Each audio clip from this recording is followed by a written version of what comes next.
Bonjour et bienvenue dans Français tout doux. Bonjour. Ravi de vous retrouver. Aujourd'hui, on va parler d'un sujet palpitant. Ah oui, Lequel? l'amour. Enfin, plus précisément, comment on exprime les sentiments amoureux en français avec des expressions bien typiques. Ah, excellent sujet. Oui, on va découvrir ensemble 3 expressions vraiment courantes.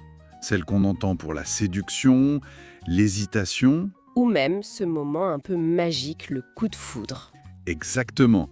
L'idée, c'est de mieux comprendre ce que les Français veulent dire. Et pour que ce soit plus parlant, on va même jouer quelques petites scènes. Super idée. Alors, on commence par la première. Faire les yeux doux. Qu'est-ce que ça veut dire, ça? C'est assez simple en fait. C'est quand on regarde quelqu'un avec beaucoup de tendresse, d'affection, souvent pour charmer, pour séduire. D'accord. Un regard qui veut dire quelque chose, quoi. C'est ça. Un regard un peu insistant mais gentil. Très clair. Alors, on essaye. Une petite scène au café. Je suis Marc, j'aborde Sophie. D'accord, je suis Sophie. Vas-y. Voix de Marc, charmeur. Excusez-moi, cette chaise est libre, peut-être? Oh, oui, allez-y. Merci. C'est la première fois que je vous vois ici. Vous venez souvent? Ok, stop. On voit bien là, non. Marc qui fait les yeux doux, ce regard un peu appuyé, le sourire. Oui, c'est ça. C'est une technique qui date apparemment. Du XVIe siècle. Ah oui, quand même. Et on peut l'utiliser aussi de façon moins romantique. Par exemple, un politique qui fait les yeux doux aux électeurs avant une élection. Tout à fait. C'est l'idée de charmer pour obtenir quelque chose. Tiens, autre exemple. Pierre veut la voiture d'Emma. Ok, je suis Pierre. Moi, Emma. Voix câline de Pierre. Ma petite Emma, chérie. Qu'est-ce que tu es belle aujourd'hui. Dis donc. Et cette voiture, elle te va si bien.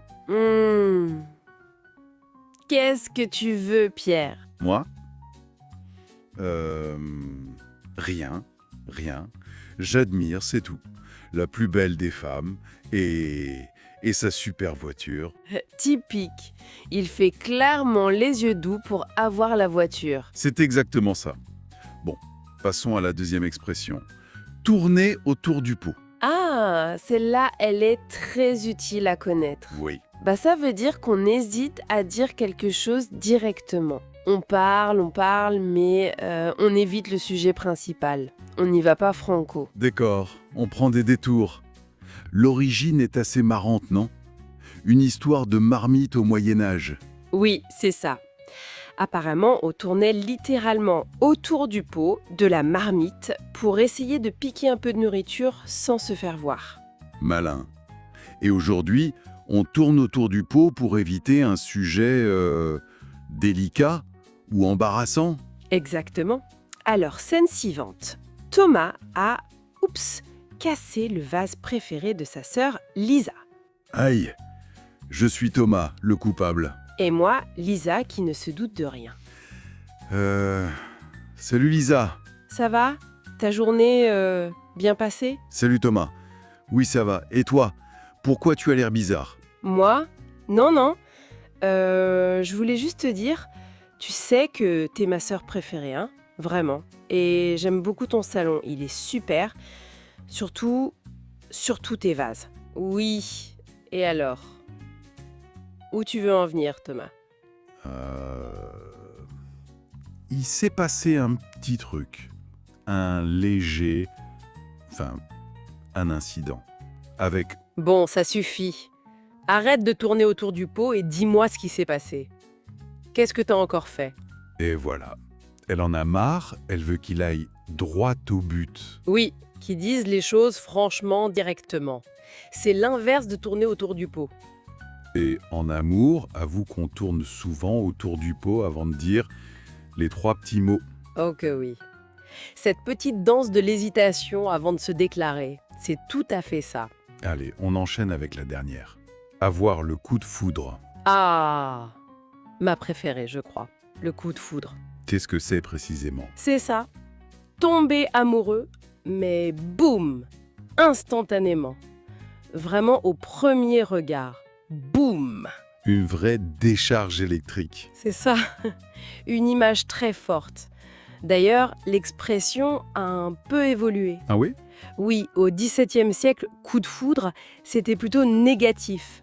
Un malheur qui tombe dessus, soudainement. Ah d'accord. Et puis au XVIIIe, notamment avec des auteurs comme Stendhal, c'est devenu romantique. Ce choc amoureux positif et soudain. Intéressant. Et on peut avoir le coup de foudre pour autre chose qu'une personne, non? Oui, tout à fait.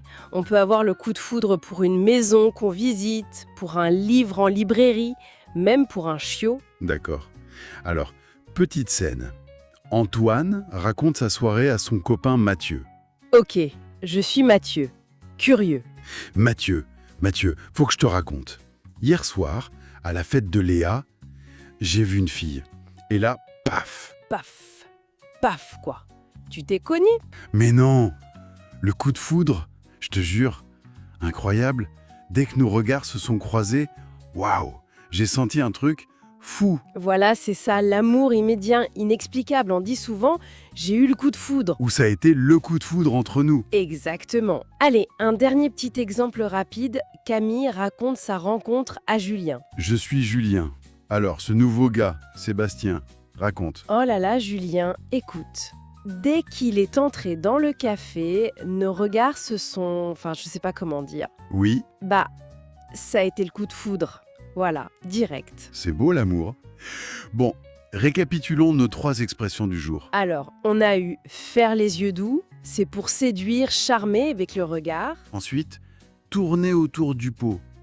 Ça, c'est quand on n'ose pas être direct, qu'on hésite. Et enfin, avoir le coup de foudre pour cet amour qui frappe d'un seul coup au premier regard. Ce sont vraiment des expressions qu'on entend tout le temps en France. Très vivantes, hein? Carrément. Alors, un petit conseil pour ceux qui nous écoutent, faut pas hésiter à les utiliser. C'est comme ça qu'on apprend, en pratiquant. Oui, c'est en forgeant qu'on devient forgeron, comme on dit. Exactement. Et puis, petit clin d'œil, essayez de ne pas trop tourner autour du pot quand vous parlez français. Osez. C'est vrai. Lancez-vous, soyez direct. Qui sait? En utilisant ces expressions, peut-être que vous aurez un coup de foudre, Pour la langue française, par exemple, ou que quelqu'un vous remarquera. merci beaucoup de nous avoir suivis aujourd'hui.